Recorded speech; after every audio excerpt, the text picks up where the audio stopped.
Hi friends, welcome back to my channel. మీరు కనుక నా ఛానల్ ఫస్ట్ టైం చూస్తున్నారా అయితే సబ్స్క్రైబ్ చేసుకోండి. అలాగే పక్కన ఉన్న బెల్ ఐకాన్ని క్లిక్ చేసేయండి ఫ్రెండ్స్. కావ్య క్యారెక్టర్ మీద మచ్చ వేయబోయిన రుద్రాని చంప పగలగొట్టి దిమ్మ తిరిగే షాక్ ఇచ్చిన కావ్య అప్పు. ఏం జరగబోతుంది ఎక్కడ కూడా స్కిప్ చేయకుండా మొత్తం చూసాను ఫ్రెండ్స్. అప్పుడే మీరు ఎంజాయ్ చేయగలుగుతారు. నచ్చినట్లయితే చిన్న లైక్ ఇచ్చి ఎంకరేజ్ చేశాను ఫ్రెండ్స్. ఇక ఎపిసోడ్లోకి అయితే వెళ్ళిపోదాం. ఈ ఎపిసోడ్ స్టార్ట్ అవగానే కావ్య ఇక కళ్యాణం జరుపుతుండగా రాజ్ ఎవరికంటైనా పడితే ప్రమాదం జరుగుతుందని ఇక వెంటనే కూడా అక్షంతలు అందరికీ పంచుతూ ఉన్నట్టుగా వచ్చి కావ్య ఇక కావాలని యామిని కంటపడుతుంది. యామిని కావ్యని చూసి అమ్మ బాబోయ్, వీళ్ళ ఫ్యామిలీ మొత్తం వచ్చారు, ఎట్టి పరిస్థితుల్లోనూ ఇక్కడ ఎక్కువసేపు రాజుని ఉంచకూడదు, తీసుకొని వెళ్ళిపోవాలి అని చెప్పి ఇక వెంటనే కూడా కంగారు పడుతూ ఉంటుంది. ఇక కావ్య కావాలని బయటకైతే వస్తుంది. రాజ్ వెంటనే కూడా ఇక వెనకాలే ఇప్పుడే వస్తాను యామిని అని చెప్పి వెంటనే కూడా రాజ్ కూడా వస్తాడు. ఇక కావ్య వెయిట్ చేస్తూ ఉంటే కాలవతి గారు అని చెప్పి రాజ్ అయితే వస్తాడు. ఇక కావ్య రాజుని చూసి చాలా సంతోషపడుతుంది. మీరు ఈ గుడికే వస్తారని ఊహించలేదు కాలావతి గారు, కానీ బాలే కో ఇన్సిడెంట్గా బాగానే వచ్చాం మనం అనగానే అవునండి అనగానే ఇక వెంటనే ఇక యామిని చూస్తుందేమోనని భయపడుతూ ఉంటాడు రాజ్. ఈ లోపలే యామిని వీళ్ళిద్దరూ బయటకు వెళ్ళారేంటి, ఖచ్చితంగా రాజుని కలవడానికే ఈ కళావతి బయటకు వెళ్ళినట్టుంది, ఎట్టి పరిస్థితుల్లోనూ ఇక రాజుని తీసుకొని వెళ్ళిపోవాలి, మమ్మీ డాడీ ఇక మనం ఇంటికి వెళ్దాం అని చెప్పి అనగానే ఎందుకు బేబీ, కళ్యాణం ఇంకా కొంచెం సేపే ఉంది, పూర్తయినాక వెళ్ళాలి అనగానే సరే అయితే మమ్మీ, కళ్యాణం మధ్యలో వెళ్ళకూడదు కాబట్టి మీరిద్దరు కూర్చోండి, నేను రాసును తీసుకొని ఇంటికి వెళ్ళిపోతాను. ఆ కళావతి ఫ్యామిలీ మొత్తం వచ్చారు, ఇక అతన్ని చూసి గుర్తుపట్టారు అంటే ఖచ్చితంగా తీసుకొని వెళ్ళిపోతారు అని చెప్పి ఇక మొత్తానికైతే బయటకు వస్తుంది యామిని. ఎంతలోనే ఇక కావ్య రాజ్ ఇద్దరు మాట్లాడుకుంటూ ఉంటే యామిని బావా బావా అని చెప్పి పిలవడం వినిపిస్తుంది రాజ్కైతే. ఇక వెంటనే కాలావతి గారు అని చెప్పి చేయి పట్టుకొని ఫాస్ట్గా ఒక రూమ్లోకి అయితే తీసుకొని వెళ్ళిపోయి తలుపు పెట్టేస్తాడు. ఇంతలోనే ఇక పంతులు గారు రావటం, ఇదేంటి ఈ రూమ్కి తాళం వేయలేదా అని చెప్పి ఇక తాళం వేసేస్తాడు పంతులైతే. ఇక యామిని మొత్తం చుట్టూ తిరుగుతూ ఎక్కడ ఉన్నాడు, ఎక్కడికి వెళ్ళిపోయాడు అని చెప్పి ఇక చూస్తూనే ఉండిపోతుంది. ఇక వెంటనే కావ్య అయ్యో ఏం పని చేస్తున్నారు, అసలు ఈ గది ఎవరిదో ఏమో అసలు అని చెప్పి కంగారు పడుతూ ఉంటే అయ్యో కళావతి గారు మీరేమి కంగారు పడద్దు, మనం వెళ్దాం అని చెప్పి డోర్ని అయితే తీయబోతూ ఉంటే ఇంతలోనే డోర్ లాక్ అయిపోయిన సంగతి తెలుస్తుంది రాజ్కి. అయ్యో ఎంత పని జరిగింది, కళ్యాణం జరుగుతూ ఉండగా మనం ఇందులో ఉండడం ఏంటి, ఇప్పుడు రాముల వారి కళ్యాణాన్ని నేను ఎలా చేసేది అని చెప్పి కావ్య డిసప్పాయింట్ అయిపోతూ ఉంటే ఇక రాజ్ అయితే ఆ రామయ్య తండ్రి కళ్యాణం రాముడి దగ్గరికే వెళ్ళవసరం లేదు, నాకు ఒక ఐడియా వచ్చింది, ఉండు ఇక్కడే కూర్చో అని చెప్పి ఇక కళ్యాణం జరిపించడం కోసం రాముల వారి పట్టాభిషేకం ఫోటో ఇక గదిలో ఉండటం చూసి ఇక అక్కడ పెట్టి పూజకు సంబంధించిన అన్నీ కూడా అక్కడే ఉండడం సరికి అన్నీ కూడా అక్కడ సర్ది పెట్టి కూర్చోండి కళావతి గారు, మీ రామయ్య తండ్రికి కళ్యాణం జరిపించండి, నేను కూడా పక్కనే కూర్చుంటాను అనగానే కావ్య ఒక్కసారిగా షాక్ అయిపోతుంది. ఇక ఆయన నా పక్కన కూర్చొని కళ్యాణానికి ఇక రమ్మంటున్నారు, అంతా దైవలీల, రామయ్య తండ్రి నిజంగా ఈరోజు నువ్వు ఉన్నావని నిరూపణ చేసుకున్నావు, నా భర్త ఉండగా కూడా అతని ఫోటోతో నేను కళ్యాణం జరిపించుకోవడం ఏంటని మనసులో చాలా బాధపడ్డాను, కానీ ఇంతలోనే నా భర్త నా పక్కనే ఉండేలాగా చేశావు, త్వరలోనే ఆయనకి గతం కూడా గుర్తుకు వచ్చి మేమిద్దరము కూడా ఇటువటికి మాదిరిలాగే కలిసిమెలిసి ఉండాలని ఇక మనస్ఫూర్తిగా ఆశీర్వదించండి తండ్రి అని చెప్పి ఇక కళ్యాణం పీటల మీద కూర్చుంటారు చెరొక వైపు. ఇద్దరు కూడా ఇక మంత్రాలు చదువుతూ కావ్య కళ్యాణానికి సంబంధించిన అక్షంతలు కూడా అన్నీ కూడా అనౌన్స్మెంట్లో వినపడుతూ ఉంటే ఇక కావ్య రాజ్ అయితే ఫాలో అవుతూ కళ్యాణం జరిపిస్తూ ఉంటారు. ఇక్కడ చూస్తే ఇక రుద్రాణి ఏంటి ఈ కావ్య అకస్మాత్తుగా ఇక ఇక్కడ వరకు ఉండి ఇప్పుడే బయటకు వెళ్తున్నానని వెళ్ళింది, ఎప్పుడు కూడా కావ్య ఇలా చేయదు కదా, వచ్చినప్పటి నుంచి చూస్తున్నాను కావ్య ఎవరితోనో ఫోన్లో కూడా మాట్లాడుతుంది, ఈ కావ్య ఏం చేయబోతుందో తెలుసుకోవాలనుకుంటే నేను కూడా వెళ్ళి వెతకాల్సిందే అని చెప్పి రుద్రాణి అయితే బయటికి వస్తుంది. ఇక ఒకవైపు అపర్ణ సుభాష్ ఇక వ్రతం జరిపిస్తూ ఉంటే కథ ఇక పట్టాభిషేకానికి సంబంధించిన విషయాలన్నీ పంతులు గారు చెప్తూ ఉంటారు. ఇక కళ్యాణ గడియలు దగ్గర పడ్డాయి అని చెప్పి ముహూర్తం సంబంధించిన టైం అంతా కూడా చూస్తూ ఉంటే ఇక సుభాష్ అయితే కావ్య ఏది, కావ్య ఎక్కడికి వెళ్ళింది అపర్ణ అనగానే ఏమోనండి ఇందాకటి నుంచి కనిపించట్లేదు, ఇక ఎక్కడికి వెళ్ళిందో ఏంటో అనగానే స్వప్న అందరూ కూడా కావ్య కనిపించకపోయేసరికి అందరూ కూడా చూస్తూ ఉంటారు. ఇక అప్పు మాత్రం అప్పుకి బాగా తెలుసు కాబట్టి కావ్య ఖచ్చితంగా బావని చూడటం కోసమే బయటికి వెళ్ళినట్టుంది, అందుకే బయటికి వెళ్ళింది. కానీ ఈ విషయం ఎన్నాలని దాస్తాము, కావ్యకి ఈ విషయం దాయడం వల్ల ఏమైనా ప్రాబ్లం వస్తుందేమోనని భయం వేస్తుంది అని చెప్పి మనసులో అనుకుంటూ ఉంటుంది. ఇక ఇదిలా ఉండగా రుద్రాణి అయితే మొత్తం కూడా చూస్తూ ఉంటుంది.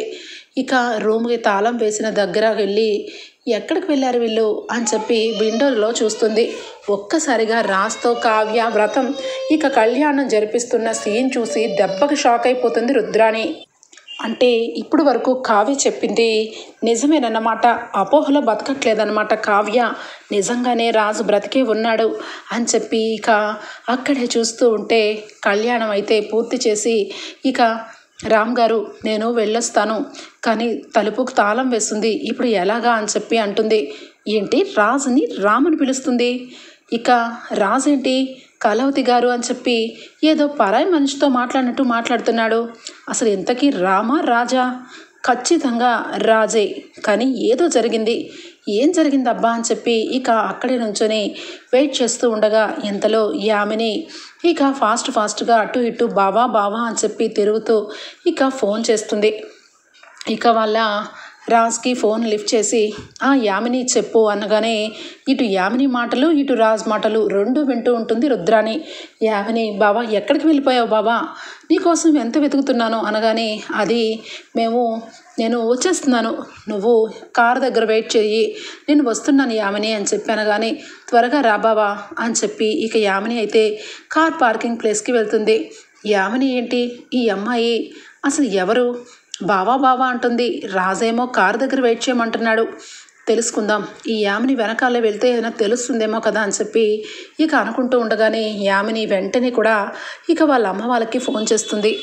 చెప్పి యామిని అని చెప్పి వాళ్ళ అమ్మ ఫోన్ లిఫ్ట్ చేయగానే మమ్మీ నేను రాజుని తీసుకొని వెళ్ళిపోతున్నాను, మీరు కళ్యాణం పూర్తి చేసుకొని రండి, ఇక ఇక్కడ మొత్తం కూడా వెతుకుతున్నాను, ఎక్కడ కూడా కనిపించట్లేదు, నాకెందుకో ఆ కళావతితో ఉన్నాడని డౌట్గా ఉంది, అందుకే నేను కారు దగ్గర వెయిట్ చేస్తూ ఉంటాను, మీరు మాత్రం ఎట్టి పరిస్థితుల్లోనూ కళ్యాణం పూర్తి చేసుకొని రండి అని చెప్పి ఇక యామిని వాళ్ళ అమ్మ వాళ్ళకి చెప్పేసరికి ఇక వెంటనే వాళ్ళ అమ్మ అయితే అవును బేబీ నువ్వు వెంటనే అల్లుడు గారిని తీసుకొని వెళ్ళిపో అనగానే అవును మమ్మీ, లేకపోతే ఆ దుగ్గరాల కుటుంబం అంతా వచ్చి ఇక రాజ్కి గతం మొత్తం గుర్తు చేసే ప్రయత్నం చేస్తుంది, గతం మర్చిపోయిన రాజ్ని గతం మర్చిపోయేలాగే చూస్తూ ఉన్న కావ్య లాంటి వాళ్ళు కాదు వాళ్ళందరూ ఖచ్చితంగా రాజ్ని గతం గుర్తు చేయడానికి ప్రయత్నం చేస్తారు, కావ్యను కాబట్టి మనం ఆపగలిగాము, ఇక గతం గుర్తు చేస్తే రాజ్ చనిపోతాడని ఇక డాక్టర్తో చెప్పించేసరికి కావ్య అదే నమ్ముకొని పాపం పిచ్చిది రాజ్ ఎదురుగా ఉన్న బయట అమ్మాయిలాగా బ్రతుకుతుంది అని చెప్పి ఇక అంటూ ఉంటుంది యామిని. అంతే మొత్తం అర్థమైపోతుంది రుద్రాణికి. ఓహో కథ మొత్తం ఇదన్నమాట, అందుకేనా నెల రోజులు టైం అడిగావు, నీ భర్త నీ దగ్గరే ఉన్నాడనుకున్నాను కానీ నీ చేతుల్లో లేడనమాట, రాజ్ ఇప్పుడు రామ్ అన్నమాట, అది కూడా ఈ అమ్మాయికి బావ, చాలా బాగుంది, ఇప్పుడు కదా అసలు కథ మొదలైంది, చెప్తా కావ్య, నిన్ను ఏ రకంగా ఇంట్లో బ్యాట్ చేస్తానో చూస్తూ ఉండు, నిన్ను ఈ ఇంట్లో అందరూ కూడా నెత్తరి పెట్టుకుని ఊరేగుతున్నారు కదా, నువ్వు చెప్పినట్టుగా ఫాలో అయిపోతున్నారు కదా, అలాంటి నిన్ను ఈ ఇంటిలోంచి మెడపెట్టి గెంటించేస్తాను అని చెప్పి ఇక వెంటనే ఇక అక్కడి నుంచి రుద్రాణి ఏమి ఎరగనట్టుగా వచ్చేస్తుంది. ఇంతలోనే ఇక రాజు అయితే విండోలోంచి ఎవరైనా ఉన్నారా అని చెప్పి అరుస్తూ ఉంటే ఇంతలోనే పంతులు గారు వస్తారు. బాబు ఏంటి మీరు లోపల ఉండిపోయారా అనగానే తాళం తీసి సారీ బాబు ఎవరు లేరనుకున్నాను అనగానే సరే అని చెప్పి కావ్య రాజ్ అయితే బయటకు వచ్చేస్తారు. ఇక కావ్య అయితే చాలా సంతోషపడిపోతుంది. రాజ్ ఇక కళ్యాణం ఇద్దరు కలిసి పూర్తి చేసినందుకు కావ్య చాలా సంబరపడిపోతూ సరేనండి నేను వస్తాను అనగానే ఈవినింగ్ మీకోసం వెయిట్ చేస్తూ ఉంటాను, ఫోన్ చేస్తారని అని చెప్పి రాజు అయితే అక్కడి నుంచి ఇక ఇంటికి వెళ్ళిపోతాడు. ఇక మొత్తానికైతే ఇక్కడ కళ్యాణం పూర్తి అయిపోతుంది.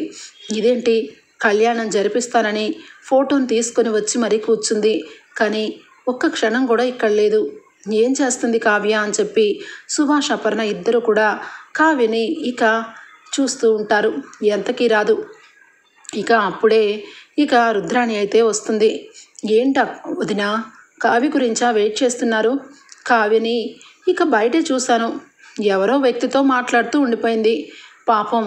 ఇక కావ్య ఏంటో కావ్య పరిస్థితి ఏంటో అని చెప్పి అనగానే రుద్రాణి ఏం మాట్లాడుతున్నావు అనగానే అవును వదిన, ఏం చెప్పాలన్నా భయం వేస్తుంది, ఎందుకంటే ఆ కావ్యకి మీరు అంత ఇంపార్టెన్స్ ఇచ్చారు కాబట్టి. ఇక్కడ కళ్యాణం చేస్తానని ఇక నా భర్త తిరిగి రావాలని ఎంతటి కార్యక్రమానికి ఒడిగట్టి ఇప్పుడు కళ్యాణమే చేయకుండా బయట ఎవరితోనో అనామకుడితో మాట్లాడుతుంది. నా కళ్ళారా చూశాను, కానీ మీరెవరూ నమ్మరు కదా. ఈ రుద్రాణి అంటే ఎప్పుడు గొడవలు పెట్టేదిలాగే చూస్తారు, కావాలంటే చూడండి అని చెప్పి రాజుని వెనక నుంచి కావ్య మాట్లాడుతూ ఉన్న ఫోటోని చూపిస్తుంది. ఇక ఒక్కసారిగా ధాన్యలక్ష్మి, అపర్ణ, ఇక అందరూ కూడా సుభాష్, ఇందిరాదేవి అందరూ షాక్ అయిపోతారు. ఇక నోరు వెత్తి ఒక్కరు కూడా మాట్లాడలేరు. నాకు తెలుసు వదిన, మీరు మీ గుండె ఇక పగిలిపోతుందని, కొన్ని విషయాలు చెప్తే మీరు ఇంకా ఏమైపోతారానని భయపడుతున్నాను అనగానే ఏం మాట్లాడుతున్నావు? ఎవరో వ్యక్తితో కావ్య మాట్లాడితే అది తప్పెలా అవుతుంది అనగానే తప్పు అవ్వదు వదిన, మీరు అన్నది కూడా కరెక్టే, కానీ ఇంకా నా దగ్గర చాలా రకరకాల సంబంధించిన విషయాలన్నీ ఉన్నాయి, కావాలంటే ఇంటికి వెళ్ళినాక కావ్యని అడగండి, కావ్య ఖచ్చితంగా అబద్ధం చెప్తుంది అనగానే ఇక ఇంట్లో అందరూ కూడా ఇక ఇంటికి బయలుదేరి వెళ్ళిపోతారు. కావ్య వచ్చేసరికి ఇక దుగ్గిరాల కుటుంబం అయితే ఇంటికి బయలుదేరి వెళ్ళిపోతుంది. ఎంతసేపుకి కావ్య రాకపోయేసరికి ఇక కావ్య అయితే ఫాస్ట్గా బయటికి వచ్చి ఆటోని మాట్లాడుకొని ఇక ఇంటికైతే బయలుదేరుతుంది. ఇక కావ్య ఇంట్లో వాళ్ళందరికీ మనసుల్లో విషబీజం అయితే వేసేస్తుంది రుద్రాణి. ఇక అపర్ణ, సుభాష్ అయితే ఇక ఫోటోని చూసి కూడా కావ్య మీద అస్సలు కూడా వేరే విధంగా ఆలోచించరు. నా కోడలు బంగారం, నా కోడలు ఎప్పుడు కూడా తప్పు చేయదు అని చెప్పి మనసులో అనుకుంటుంది. కానీ ఈ రుద్రాణి మాత్రం ఇక ఖచ్చితంగా కావ్యని ఏ రకంగా ఇరికించాలో ఆ రకంగా ఇరికిస్తానని చెప్పి ఇక కావ్యని ఒక కన్నేసి ఉంచుతుంది. కావ్య ఇక రూమ్లోకి వచ్చి ఫ్రెష్ అప్ అవుతుంది. ఇక రాజ్తో మాట్లాడుతూ ఉండగా ఇక కావాలనే రాజ్ని అలాగే కావ్య ఇద్దరు ఫ్రీగా మాట్లాడుకుంటూ ఉన్న వీడియోస్ అయితే తీస్తుంది. ఇక చెప్పండి రామ్ గారు, ఏం చేస్తున్నారు? మీకోసం నేను ఈరోజు ఈ వంట చేస్తున్నాను, మీకు కావాలంటే తీసుకొస్తాను అని చెప్పి కావ్య అంటూ ఉంటే ఇక అవును, నీ భర్త కాబట్టి నువ్వు ఎన్నైనా వాహలు పడతావు, కానీ అందరి దృష్టిలో నీ భర్త రామ్ కాదు కదా, దొరికిపోయావు కావ్య అని చెప్పి కొంచెం వీడియో తీసుకుంటుంది. ఆ నెక్స్ట్ డే మార్నింగ్ అయితే ఇక రాజ్ ఆఫీస్కి వస్తూ ఉంటాడు. ఇక రావడంతోనే ఇక డైరెక్ట్గా లోపలికే వచ్చేస్తూ ఉంటే కావ్య భయపడిపోయి లేదు మీరు రావద్దు, నేనే బయటకు వస్తున్నాను అని చెప్పి బయటని తీసుకొని వెళ్ళి రాజ్తో సపరేట్గా ఇక ఒక పార్క్లో కూర్చొని మాట్లాడుతుంది.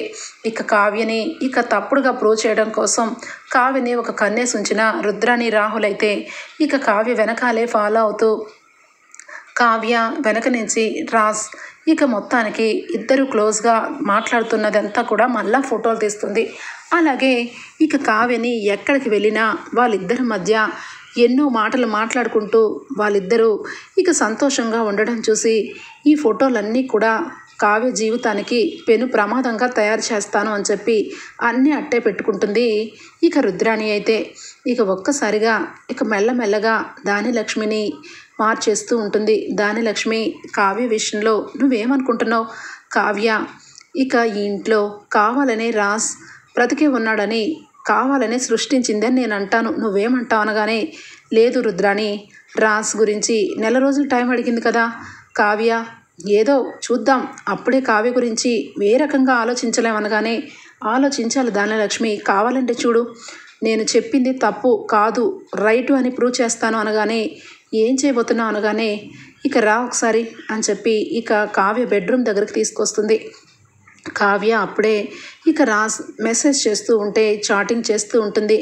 ఏం చేస్తున్నారు కళావతి గారు అనగానే, నేను ఇప్పుడే వంట చేశాను అని చెప్పి కావ్య చెప్తూ ఉంటుంది. మీ వంట సూపర్గా అదిరిపోతుందండి అని చెప్పి అనగానే కావ్య సిగ్గుపడుతూ చాలా థ్యాంక్స్ అండి అనగానే ఇద్దరు ఒకరికొకరు చాటింగ్లు చేసుకున్న విషయం మొత్తం కూడా దూరం నుంచి దానిలక్ష్మి చూపిస్తుంది. దానిలక్ష్మి ఫీజులు అయితే ఎగిరిపోతాయి. ఏం ఏం మాటలు రుద్రాని, ఎవరితో అంత ఇదిగా మాట్లాడుతుంది?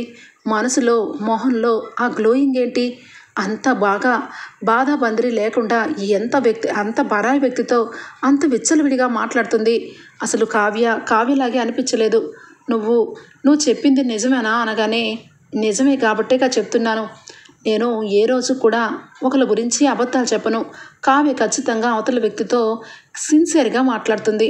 రాజు బ్రతికే ఉన్నాడని చెప్పి అందరి ముందు ఒక మూల కూర్చొని ఏడుస్తూ చనిపోయాడంటే బయటికి రానివ్వరని ఈ విధంగా ఒక వ్యక్తిని కలవడం కోసం ఇలా టింగురంగమని తయారవడం కోసం ఎంతటికైనా తెగించింది అని చెప్పి అనగానే దానిలక్ష్మి అయితే ఈ విషయం వెంటనే ఇంట్లో వాళ్ళకి చెప్పాలి రుద్రాని, లేదంటే ఈ దుగ్గిరాల పరువు మొత్తం కూడా బజార్ పాలైపోతుంది.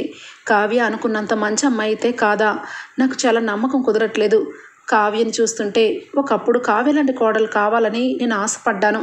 ఎప్పుడైతే ఈ కావ్య క్యారెక్టర్ తెలిసిందో అప్పుడే అనుకున్నాను. పద ఇద్దరము వెళ్ళి ఈ విషయం అందరి ముందు బయట పెడదామని చెప్పి దానిలక్ష్మి అంటుంది. వెంటనే ఇద్దరు కూడా చెప్తాను దానిలక్ష్మి, మన సమయం సందర్భం ఆలోచించాలి. ఇప్పుడే పాపం రాజ్ చనిపోయాడన్న బాధలో ఉంది వదిన. ఇప్పుడే మనం చూపిస్తే ఆ గుండె తట్టుకోగలదా అంటే అవును రుద్రాని, నిజంగానే నువ్వేమీ అప్పుడే ఏమీ బయట పెట్టద్దు.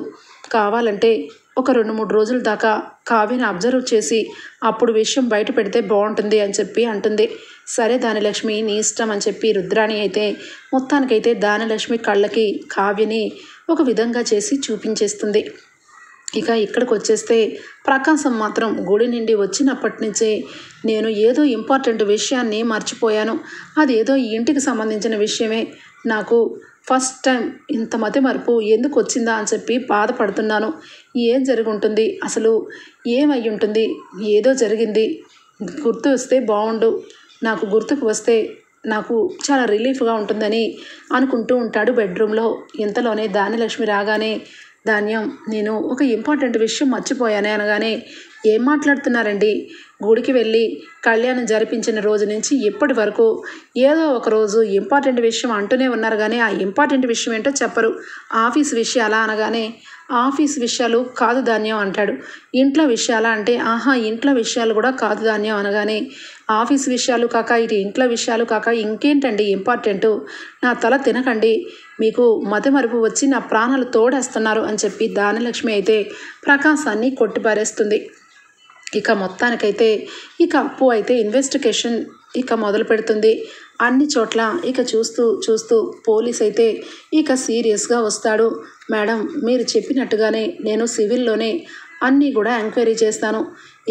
మీరు చెప్పినట్టుగానే ఆ అమ్మాయి ఫోటోని తీసి కాలేజీలో చూపించాను. 2-3 అయితే చాలా భయంకరంగా చెప్పారు మేడం. ఆ అమ్మాయి చాలా ఘోరాది ఘోరంగా ఆలోచించే టైప్ అంట. తను ఒక్కటి కావాలి అనుకుంటే అది ఖచ్చితంగా తనకే సొంతం కావాలంట, లేదంటే చాలా చాలా ఘోరంగా బిహేవ్ చేసిద్దంట అనగానే కావ్య అప్పు అయితే ఇంకాస్త కోపంతో ఇంకా ఏం చెప్పారు అనగానే, ఈ అమ్మాయి రాజు గారిని ప్రేమించిందంట. రాజు గారు కూడా ఒకప్పుడు తనని ప్రేమించారంట. కానీ తను మాట్లాడే విధానం, తన బిహేవియర్ అంతా కూడా నచ్చక బ్రేకప్ అయిపోయి అతను బయటకు వెళ్ళిపోయాడంట మేడం. నిజానికి యామిని ఒక సైకో లాంటి ఆడదని 2-3 అయితే కాలేజ్లో ప్రిన్సిపాల్తో సహా చెప్పారు అని చెప్పేసరికి కావ్య గురించి అలాగే రాజ్ గురించి ఒక క్లారిటీ వచ్చేస్తుంది అప్పుకైతే. ఖచ్చితంగా ఈ యామిని ఏదో చేసింది, అందువల్లే బావ వాళ్ళ దగ్గర ఉంటున్నాడు. అసలు ఏ రకంగా బావని అక్కడ పెట్టుకుంది అని చెప్పి ఇంకా బాగా ఎంక్వైరీ మొదలు పెడుతుంది. మేడం మరొక విషయం, శ్రీశైలం హైవే దగ్గర కారు యాక్సిడెంట్లో బుల్లెట్కి బుల్లెట్ టైర్కి తగిలి కారు బోల్తా పడిపోయిందంట మేడం. ఇది మొత్తం కూడా ఎంక్వైరీ చేసే తెలిసింది. ఆ చేసిన వ్యక్తిని కూడా పట్టుకున్నాం మేడం. తన్ని మేము గట్టిగా ఇక 3rd డిగ్రీ ఉపయోగించి మరీ అడిగాము. మొత్తం విషయం బయటపెట్టాడు మేడం అనగానే ఏం చెప్పాడు అని చెప్పి అప్పు అడుగుతుంది. ఇక అప్పుడు యామిని అనే అమ్మాయి కావ్య మేడంని చంపాలని డబ్బు ఇచ్చిందంట. కానీ ఇక ఒక విధంగా ఇద్దరు ఇక కారులో నుంచి బోల్తా పడిపోయిందని చెప్పాడు. అసలు ఆ యామినినే ఇదంతా చేయించిందంట మేడం అని చెప్పి అప్పుకైతే మొత్తం ఎంక్వైరీలో తెలిసిపోతుంది. యామిని సంగతి తెలుసుకున్న అప్పు వెంటనే ఇక కావ్య దగ్గరికి వస్తుంది. కావ్య అప్పటికే రాజ్ విషయంలో చాలా హ్యాపీగా ఫీల్ అవుతూ ఉంటుంది. అక్క అని చెప్పి అనగానే చెప్పవే అప్పు, నా మనసు చాలా సంతోషంగా ఉంటుంది. ఆయన నాతో చాలా ప్రేమగా ఉంటున్నారు. త్వరలోనే ఆయన మనసులో ఉన్న ఇక గతాన్ని గుర్తు చేయడానికి మనకు వీలుగా మారారు. ఇక మనం ఏదో టైంలో బావని తీసుకుని వచ్చి ఇంట్లో ముందు అందరి ముందు నుంచో పెట్టాలి అనగానే అక్క అసలు జరిగిందేంటో తెలుసా? బావ విషయంలో యామిని విషం కక్కింది. నిజానికి బావని కాదు చంపాలని చూసింది, నిన్ను చంపాలని చూస్తే ఇక బావకు కూడా దెబ్బ తగలడం వల్ల యామిని తనతో పాటు పెట్టుకుంది. యామిని ఎవరో కాదు, ఒకప్పుడు బావని ప్రేమించి పెళ్లి చేసుకుందాం అనుకున్నా. ఇక కాలేజ్ డేస్లో బావకి ఎక్స్ గర్ల్ ఫ్రెండ్, బావ కూడా తన్ని ప్రేమించాడు. ప్రేమించిన పాపానికి బావని ముప్పు తెప్పులు పెట్టింది. అందుకే పాపం బావ భయపడిపోయి అక్కడే తనని వదిలేసి ఇక ఇక్కడికి వచ్చేశాడు. ఇదంతా కూడా ఎంక్వైరీలో తెలిసింది. త్వరలోనే ఇక బావని గతం మర్చిపోయేలా చేసి పెళ్లి చేసుకొని ఫారెన్ వెళ్ళిపోయి సెటిల్ అవుదామని చూస్తుంది అని చెప్పి అనగానే ఒక్కసారిగా కావ్య అవునా అప్పు, ఖచ్చితంగా ఇంత ఘోరంగా తలపెట్టిన ఆడదాన్ని ఎలా వదులుతాము? ఎట్టి పరిస్థితుల్లోనూ ఆ యామినిని ఈ ఊరు దాటకుండా చూసుకోవాలి. ఈ లోపలే ఇక ఆయనకి గతం అంతా కూడా గుర్తు చేయడానికి నేను ఒక ప్లేస్కి అయితే తీసుకువెళ్తాను. ఖచ్చితంగా అతనికి మొత్తం గతానంతా గుర్తు చేస్తాను అనగానే అక్క ఇప్పుడు ఏం చేయమంటావు? నేను వెళ్ళి యామినిని అరెస్ట్ చేయమంటావా అనగానే అప్పుడే వద్దు, బావ అక్కడే ఉన్నాడు కాబట్టి బావని మెల్లగా మన వైపు తీసుకురావాలి. ఆ తర్వాతే యామినిని అరెస్ట్ చేయాలి. లేదంటే బావని ఏదైనా మాయం చేస్తుంది అని చెప్పి కావ్య అంటూ ఉంటుంది. ఎంతలోనే దుగ్గిరాల కుటుంబం అందరికీ కూడా కావ్య గురించి ఇక నెగిటివ్గా చెప్పడం స్టార్ట్ చేస్తుంది రుద్రాణి. ఇక బావని తీసుకొని నువ్వు ఏదో ఒక రకంగా నువ్వు ఎక్కడికైనా వెళ్ళు, నేను యామినిని క్రాస్ ఎగ్జామినేషన్ చేసి ఇక వెంటనే అరెస్ట్ చేస్తాను. అరెస్ట్ వారెంట్ కోసం ఇప్పుడే సిఐని కలవడానికి వెళ్తున్నాను అని చెప్పి అప్పు అంటుంది. ఇక ఇద్దరు కూడా సరేనని చెప్పి ఇంట్లో నుంచి బయటకు వస్తారు. రాజ్కి ఫోన్ చేస్తుంది కావ్య రాజ్తో మాట్లాడుతూ ఉండటం ఇక రుద్రాణి అయితే గమనిస్తుంది. ఇక రాజ్ ఏమండి కళావతి గారు, నాకు చాలా బోరింగ్గా ఉందండి. మీరు నన్ను ఎక్కడో ఒక దగ్గరికి తీసుకొని వెళ్తానన్నారు కదా, నా విషయంలో మీరు ఏదో గుర్తు చేస్తానన్నారు కదా, దయచేసి ఎక్కడికి వెళ్తామో చెప్పండి అనగానే నేను పలానా ప్లేస్ చెప్తున్నాను కదా, అక్కడికి వెళ్దాము, మీరు అక్కడికి వచ్చేయండి అని చెప్పి ఇక కావ్య చెప్తుంది. సరేనని చెప్పి రాజ్ ఇంట్లో నుంచి బయలుదేరుతాడు. ఇక మొత్తానికైతే కావ్య ఇక ఇంట్లో ఇక రాజ్ ఏ రోజైతే తనకి గిఫ్ట్ ఇచ్చాడో, ఏ రోజైతే తన మనసులో ఉన్న మాట బయట పెట్టాడో ఆ రోజు ఆ బూత్ బంగ్లాలో జరిగిన విషయాలన్నీ కూడా గుర్తు చేసుకుంటుంది కావ్య. ఇక వెంటనే అక్కడికే వెళ్ళాలి, అతని మనసులో ఉన్న మొత్తం గతం అంతా గుర్తు చేయాలి అని చెప్పి ఇక ఇంటికి సంబంధించిన ఆల్బమ్ సంబంధించింది, కావ్య రాజ్ పెళ్లి ఫోటో సంబంధించినవి అన్నీ కూడా ఆధార్ అలాగే ఇక పాన్ కార్డ్ అన్నీ సంబంధించిన ప్రూఫ్లు హ్యాండ్ బ్యాగ్లో పెట్టుకుంటుంది కావ్య. ఇక వెంటనే రుద్రాణి అయితే కావ్య వెళ్ళిపోయిన మరుక్షణం ఇంట్లో అందరి ముందు మీ అందరికీ తెలియని విషయం ఏంటో తెలుసా, కావ్య ఎవరితోనో మాట్లాడుతుంది వదిన, మీరందరూ బాధపడుతున్నారు. ఆ రోజు కళ్యాణం రోజు కూడా మీరందరూ కూడా కళ్యాణం గురించి ఇక చూస్తూ ఉంటే కావ్య మాత్రం వేరొకతనితో కళ్యాణం జరిపించి వేరొకతనితో ఎక్కడికో పారిపోయింది. అది మీరు కావాలంటే ఒకసారి మీరే చూడండి అని చెప్పి అనగానే అందరూ చూస్తూ ఉంటారు. ఫొటోస్ అన్నీ చూపిస్తూ ఉంటుంది. ఇక రాజ్ కావ్య వెనక నుంచి ఉన్న ఫోటోలన్నీ చూపిస్తూ ఉంటే ఒక్కసారిగా దానిలక్ష్మి ఇక అపర్ణ ఇందిరాదేవి గుండె పగిలినంత పనవుతుంది.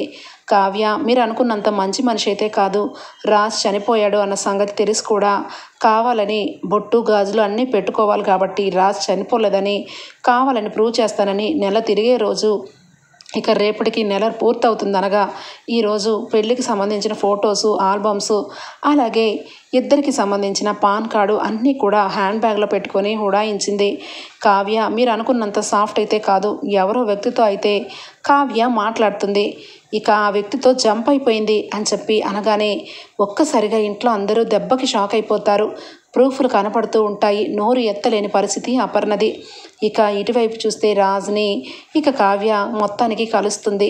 ఇక అక్కడికి తీసుకుని వెళ్ళి రాజ్కి కూర్చోపెట్టి అక్కడ వాతావరణం అంతా కూడా రాజ్ని వివరిస్తూ ఉంటుంది. రాజ్ కారు దిగి ఎక్కినప్పటి నుంచి ప్రతి ఒక్క ఇంచు చూస్తూ ఉంటాడు. ఇదంతా కూడా నేను వచ్చిన ప్లేస్ లాగా అనిపిస్తుంది, ఇదంతా నేను ఏదో ఎప్పుడో వచ్చినట్టు అనిపిస్తుంది అని చెప్పి మొత్తానికి నడుచుకుంటూ వెళ్ళగానే ఒక్కసారిగా రాజ్ ఇక కావ్య రాజ్ పెళ్లి ఫోటోని ఎదురుగుండా పెడుతుంది. ఒక్కసారిగా చూసి షాక్ అయిపోతాడు. కళావతి గారు అనగానే అవునండి, మీరు నేను భార్యాభర్తలం, మిమ్మల్ని ఆ యామిని ఈ విధంగా చేసింది. నిజానికి ఈరోజు మన ఇద్దరం కలిసి కరెక్ట్గా ఇన్ని రోజులు అయిందండి. ఈ ఇన్ని రోజుల్లోనూ నా గురించి మీకు ఏమనిపించింది? ఎప్పుడు మీ మనిషిలాగే మీరు ఫీల్ అవుతున్నారు. ఎందుకో తెలుసా? ఎందుకంటే మన ఇద్దరం భార్యాభర్తలం కాబట్టి అని చెప్పి ఇక మీ అమ్మగారు మీ నాన్నగారు అందరూ ఉన్నారు. ఆ యామిని చెప్పినవన్నీ అబద్ధాలండి. నా మాట వినండి, ఇదంతా కూడా మీ గతం అని చెప్పి కావ్య చెప్తూ ఉంటే రాజ్కి ఏమీ అర్థం కాదు. ఇక ఒక్కసారిగా కావ్య చెప్పిన మాటలన్నీ వింటూ కళ్ళు తిరిగి కింద పడిపోతాడు. కావ్య బాధపడుతూ ఉంటుంది. నేను ఎంత పని చేస్తానో ఆయన్ని నా చేతులారే ప్రాణాలు తీసేలాగా చేశానా? నిజానికి ఆయన ఒక్క మాట కూడా రెస్పాన్స్ అవ్వట్లేదు. ఇప్పుడు ఏం చెయ్యాలరా భగవంతుడా అని చెప్పి ఇక మొత్తానికైతే కావ్య బాధపడుతూ ఉంటే ఇక రాజ్ వెంటనే ఇక ఒక్కసారిగా కళావతి అని చెప్పి గట్టిగా అరిచి ఇక కావ్యనైతే గట్టిగా పట్టుకుంటాడు. ఇక ఫొటోస్ ఆల్బమ్ అన్నీ చూసేసరికి రాజ్ అయితే ఆ బూత్ బంగ్లాలో జరిగిన విషయాలన్నీ కావ్య రాజ్ ఇద్దరు ప్రపోజ్ చేసుకున్నవి అన్నీ కూడా మైండ్లోకి అయితే ఇక వినపడుతూ ఉంటాయి. కళావతి అని చెప్పి కావ్యని గుర్తుపట్టి ఇక ఒక్కసారిగా రాజ్ అయితే గతం మొత్తం కూడా గుర్తు తెచ్చుకుంటాడు. కళావతి నీకేమీ జరగలేదు కదా అని చెప్పి అనగానే లేదండి, నేను బాగానే ఉన్నాను, నేను క్షేమంగానే ఉన్నాను, మీ గురించి కుటుంబం అంతా తల్లడిల్లిపోతుంది. ఈరోజు కరెక్ట్గా మిమ్మల్ని ఇంటికి తీసుకుని వస్తానని మాట ఇచ్చాను. ఈరోజు మీరు దుగ్గిరాల ఇంటికి రావాలి, మీ అమ్మ మీ నాన్న మీకోసం ఎదురు చూస్తూ ఉంటారు అని చెప్పి రాజునైతే తీసుకుని ఇక బయలుదేరుతుంది. ఇక అప్పు అయితే అదే టైంలో ఇక కావ్య ఇటు రాజ్ని గతం అంతా గుర్తు చేసే టైంలోనే యామిని ఇంటికి వెళ్ళి మొత్తం ఆధారాలతో ఇక యామిని అయితే అరెస్ట్ చేస్తుంది. ఇక ఇలా జరుగుతూ ఉంటే రుద్రాణి అయితే కావ్య మీద చాలా ఘోరంగా కావ్య క్యారెక్టర్ని బ్యాడ్ చేయడం కోసం చాలా గొప్పగానే ప్లాన్ చేస్తుంది. ఇదిగో వదిన, ఎంతైనా మీ కోడలు, ఇంట్లో నుంచి మీరు బయటికి గెంటేయలేరు, కానీ పరువు మొత్తం కూడా బయట బజార్ని పెట్టేసి ఇలాంటి ఆడవాళ్ళని ఏం చేయమంటారు? మీరు ఎవరు ఏమి మాట్లాడద్దు, కావ్య కనుక మళ్ళీ ఇంటికి వస్తే నేను చూసుకుంటాను అని చెప్పి అంటూ ఉంటుంది. ఇంతలోనే కావ్య ఇక మెల్లగా నడుచుకుంటూ రావటం గమనిస్తారు అందరూ కూడా. కావ్య తిరిగి వెళ్ళిపోయిందన్నావు, వస్తుంది కదా కావ్య అని చెప్పి ఇక ఇందిరాదేవి అంటూ ఉంటే చాలాసార్లు ఈ రకంగానే బయటికి వెళ్ళి వస్తూ ఉంటుంది. అంతేకాని ఇదంతా కూడా కావ్య చేస్తున్న నాటకం. నా మాట వినండి, కావ్య ఎవరితోనో అతనితో ఇక తిరుగుతూనూ వస్తుంది అని చెప్పి ఇక కావ్య మీద ఇక ఒక విధంగా అంటూ ఉంటే కావ్య ఆపండి రుద్రాణి గారు, నోరు జారి మాట్లాడారో మీ పని అయిపోతుంది జాగ్రత్త అనగానే నువ్వు అంత పతివ్రత దానవా? మరి వీళ్ళందరూ ఎవరు అనగానే అతను నా భర్త రాజ్ అని చెప్పి అంటుంది. ఏంటి రాజా? చచ్చిపోయిన రాజుని నీ భర్త అని చెప్పి వేరొక అతన్ని నీ భర్తని చెప్పడానికి సిగ్గులేదు? నువ్వు క్లియర్గా రాజ్ పేరు పెట్టుకొని వేరొకరితో తిరుగుతున్నావు, అది ఒప్పుకో అనగానే ఇక రుద్రాని చంప చెడ్లు అనిపిస్తుంది. ఒక్కసారిగా కావ్య పీక పట్టుకొని ఒక్క మాట లూజ్గా మాట్లాడావంటే ఇక్కడికిక్కడే చంపేస్తాను, ఎవరి గురించి ఏం మాట్లాడుతున్నావు అని చెప్పి అనగానే అమ్మ కావ్య, రుద్రాని అన్న మాటలు పక్కన పెట్టేసి నువ్వేంటమ్మా ఇన్నిసార్లు ఇన్ని రకాలుగా వేరొక వ్యక్తితో మాట్లాడుతున్నావు చేస్తున్నావు, నీ ఫోన్లో ఎవరితోనో రామ్ అనే వ్యక్తితో చాటింగ్ చేస్తున్నావు, ఇదంతా నిన్ను అనుమానించడానికి కాదమ్మా, అసలు ఏం జరుగుతుంది, ఏది చేసినా నువ్వు ఖచ్చితంగా ఇంటి కోసమే చేస్తావని నాకు తెలుసు అని చెప్పి సుభాష్ అపర్ణ అంటూ ఉంటే ఒక్కసారిగా అత్తయ్య, మామయ్య గారు, అమ్మమ్మ గారు అందరూ వినండి, ఈరోజు నేను అడిగిన గడువు రోజు పూర్తయిన రోజు, 30 రోజులు పూర్తయ్యే రోజు, నేను అనుకున్న ప్రకారం మీ ఇంటికి మీ అబ్బాయిని తీసుకుని వస్తానన్నాను, తీసుకురావడానికే ఈ ప్రయత్నం చేశాను. ఈ ఫోన్లో మాట్లాడేది అతనితో కలిసి ఉన్నది ఇదంతా కూడా మీ అబ్బాయితోనే, కావాలంటే చూడండి అని చెప్పి ఇక రాజుని లోపలికి తీసుకొని వస్తుంది. ఒక్కసారిగా దుగ్గిరాల కుటుంబం ఆనందంతో రాజుని చూసి మైమర్చిపోతారు.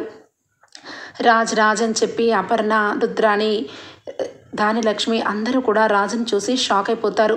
రుద్రాణి మాత్రం అంటే రాజుకి మొత్తానికి గతాన్ని గుర్తు చేసి తీసుకొని వచ్చేసావన్నమాట, ఇప్పుడు నేను ఏం చెయ్యాలి అని చెప్పి షాక్ అయిపోతూ ఉంటుంది. ఇక మొత్తానికైతే అప్పు కూడా ఇక జరిగిందంతా కూడా చెప్పి ఇక యామిని క్యారెక్టర్ గురించి అందరికీ విడమర్చి చెప్తుంది. అలాగే బావకి అక్కకి యాక్షన్ చేయించింది యామినినే, ఆ యామినిని అరెస్ట్ చేశాను అని చెప్పి అప్పు అనగానే ఇక దుగ్గిరాల కుటుంబం అంతా కూడా ఇక కావ్య అప్పు చేసిన పనికి చాలా సంతోషపడతారు. రాజుని ఇంటికి తీసుకుని వచ్చినందుకు దుగ్గిరాల కుటుంబం పండగే జరుపుకుంటుంది. ఇక రుద్రాణి మాత్రం షాక్లో అలానే ఉండిపోతుంది. ఓకే ఫ్రెండ్స్, రాబోయే ఎపిసోడ్స్లో ఇలాగే జరుగుతుంది. జరగాలని కోరుకున్న వాళ్ళు ఒక లైక్ ఇచ్చేయండి friends. Bye, take care, thank you for watching.